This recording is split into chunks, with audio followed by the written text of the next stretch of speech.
Cuando era una niña de apenas 3 años fue ingresada en una clínica de Phoenix, Arizona, a causa de una lesión cerebral que le hurtó la conciencia para siempre. Desde entonces se ha pasado más de 27 años postrada en una cama, inconsciente y siendo alimentada de forma artificial, estando presente solo en los pensamientos de su madre y de su tribu nativo americana, la San Carlos Apache. Su existencia transcurría inadvertida para el resto del mundo, hasta que el pasado 29 de diciembre todo cambió. Aquel día esta mujer, cuya identidad se mantiene en el anonimato, empezó a quejarse y a revolverse en su habitación. Los gemidos alertaron al personal sanitario del centro Hacienda Healthcare que, desconcertado, comprobó que la paciente se había puesto de parto. En aquel momento, esta joven no solo estaba dando a luz a su bebé, sino a uno de los mayores escándalos sanitarios que se recuerdan en los Estados Unidos. Este caso trae a la mente el argumento de la película de Almodóvar Hable con ella, estrenada en 2002, en el que Benigno, Javier Cámara, trabaja como enfermero en una clínica en la que se atiende a personas en coma, como a Alicia, Leonor Watling. Benigno, quien cree poder despertar a Alicia, acaba cometiendo una violación. La noticia saltó hace unos días a las portadas de todo el país y del resto del mundo, con algunos datos que se van corrigiendo a medida que transcurren las jornadas. Por ejemplo, aunque inicialmente se dijo que llevaba en estado vegetativo 14 años por un ahogamiento que casi le cuesta la muerte, lo cierto es que prácticamente se ha pasado toda la vida ingresada. Además, según las últimas revelaciones judiciales, su violador podría haber planeado la agresión para no ser detectado.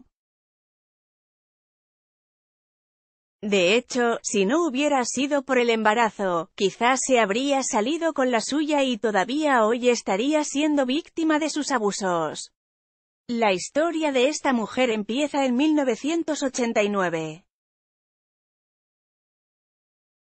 A los 3 años de nacer en una comunidad nativo-americana del estado de Arizona, y tras sufrir el mencionado accidente, es ingresada en 1992 en el centro Hacienda Healthcare, dedicado a cuidar a este tipo de pacientes.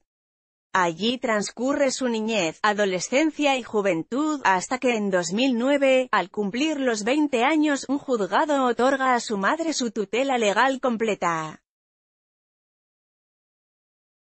Ordena realizar exámenes médicos anuales para comprobar la evolución de la joven, según los registros judiciales que la prensa local está desvelando en los últimos días.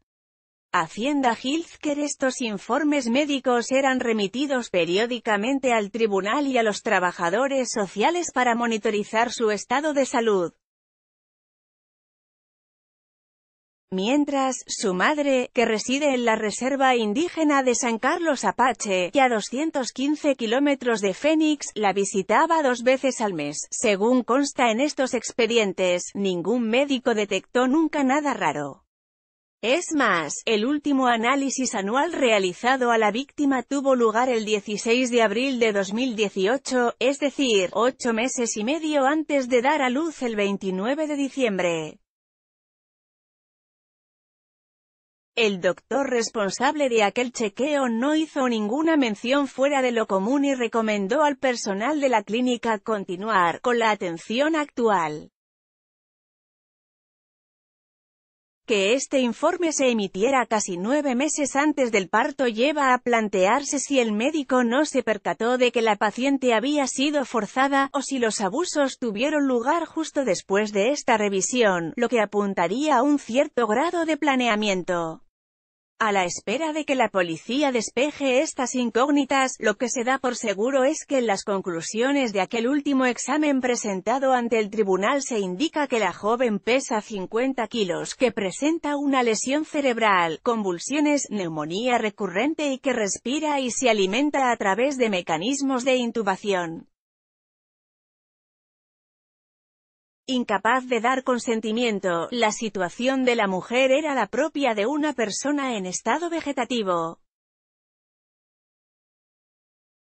Desde 1992, todas sus necesidades se satisfacían en este centro, según documenta el juzgado encargado de seguir su estado, que describe a la víctima como incapacitada e incapaz de tomar decisiones o dar su consentimiento. De no haber quedado embarazada tras la violación, nadie habría sabido del abuso, del que de momento se desconoce si representa una agresión puntual o continuada.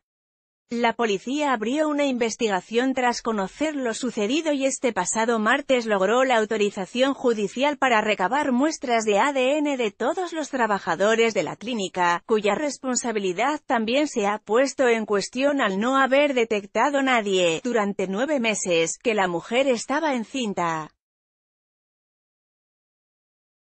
Terry Rambler, líder de la tribu Apache de San Carlos. El escándalo ha tomado además una dimensión racial al saberse que la víctima es una ciudadana indígena inscrita en los registros de la tribu Apache de San Carlos. Su líder, Terry Rambler, emitió un comunicado el martes mostrándose profundamente conmocionado y horrorizado por el trato que recibió una de nuestras integrantes. Cuando eres un ser protegido con los cuidados paliativos, cuando eres más vulnerable y dependes de los demás, confías en tus cuidadores. Lamentablemente, uno de esos cuidadores no era de confianza y se aprovechó de ella. Espero que se haga justicia, sentenció. La familia de la mujer violada ha pedido que se preserve su intimidad, por lo que ha sido su abogado John Michaels, especialista en negligencias médicas, quien se ha pronunciado reclamando respeto. La familia obviamente está indignada, traumatizada y conmocionada por el abuso y el abandono de su hija en el centro Hacienda Healthcare. Ellos son conscientes de las persistentes noticias y el interés público del caso de su hija, pero en este momento no está emocionalmente preparada para hacer una declaración pública. No obstante, el abogado sí despejó la principal duda que sobrevolaba sobre el futuro del niño recién nacido, anunciando que el bebé nació en una familia llena de amor y que estará bien cuidado. La opinión pública local ha puesto la lupa ahora en el centro Hacienda, desvelando denuncias de extrabajadores que, si bien no llegan al grado de lo ocurrido con esta mujer, sí demuestran que la dirección de este complejo sanitario actuó negligentemente durante demasiado tiempo. Bromas sobre los genitales. Los medios recogen denuncias anónimas de empleados que hablan de incidentes como el ocurrido con un paciente incapacitado que presuntamente tuvo que soportar los comentarios jocosos e inapropiados de varias enfermeras sobre sus genitales mientras lo atendían. Este abuso habría sido puesto en conocimiento del director general del complejo, Bill Timmons, para que fuera trasladado a las autoridades, algo que él decidió no denunciar. Bill Timmons, exdirector general de la Hacienda Healthcare. Tras este escándalo, Timmons dejó su puesto a principios de esta semana, según confirmó en un comunicado la clínica. Gary Orman, miembro de la Junta de Hacienda Healthcare, prometió una investigación completa del caso de la violación. El centro sanitario además se ha mostrado abierto a colaborar con la policía, especialmente desde que el martes se autorizó judicialmente la prueba genética a sus empleados. Un test que la clínica no emprendió inicialmente motu proprio por motivos legales.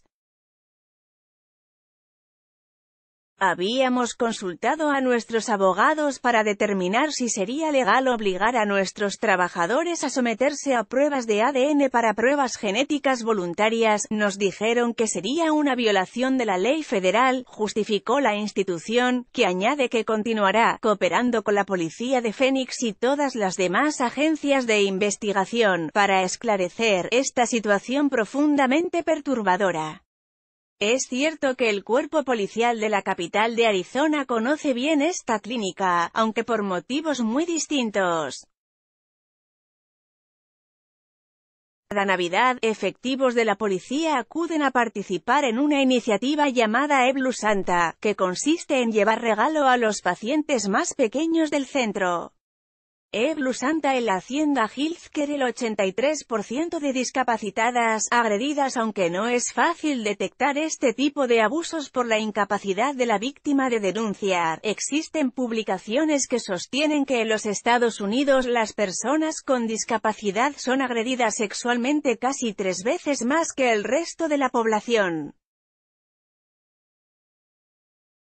Según datos de la iniciativa Disability Justice, un estudio de 2005 reveló que el 60% de los encuestados personas con discapacidad habían sido sometidos a algún tipo de actividad sexual no consentida. Casi la mitad nunca lo denunció. En general, estas personas experimentan violencia doméstica y sexual en tasas más altas que el resto. Según estos datos, el 83% de las mujeres con discapacidad serán agredidas sexualmente a lo largo de sus vidas, pero solo 3% de esos casos serán denunciados.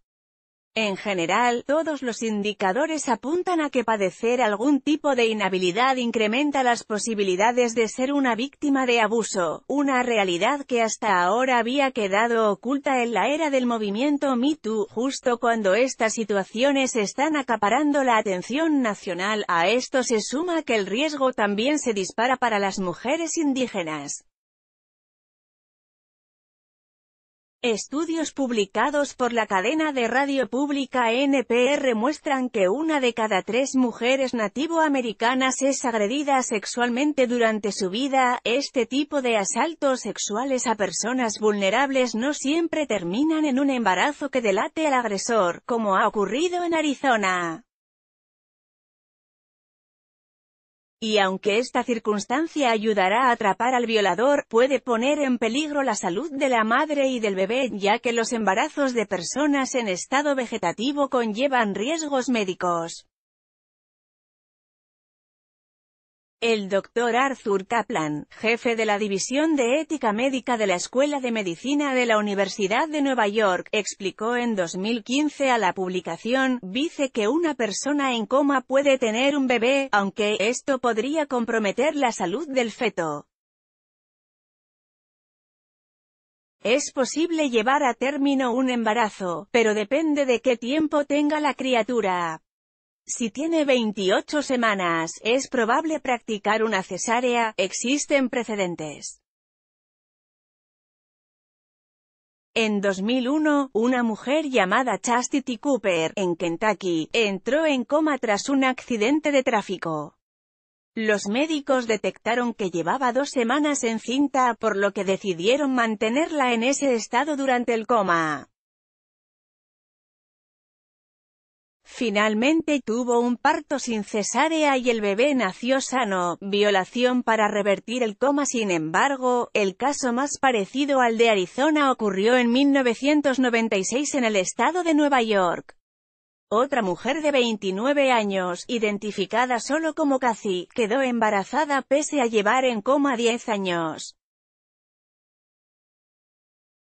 Tras la investigación se descubrió que el violador había sido un auxiliar de enfermería encargado de cuidarla, John Horace. Fue condenado y enviado a prisión. En una entrevista posterior, se justificó diciendo que lo hizo para revertir el coma. Pensé que había algo, basado en la información médica que leí, que yo podía hacer para devolverle la vida a esta mujer, alegó.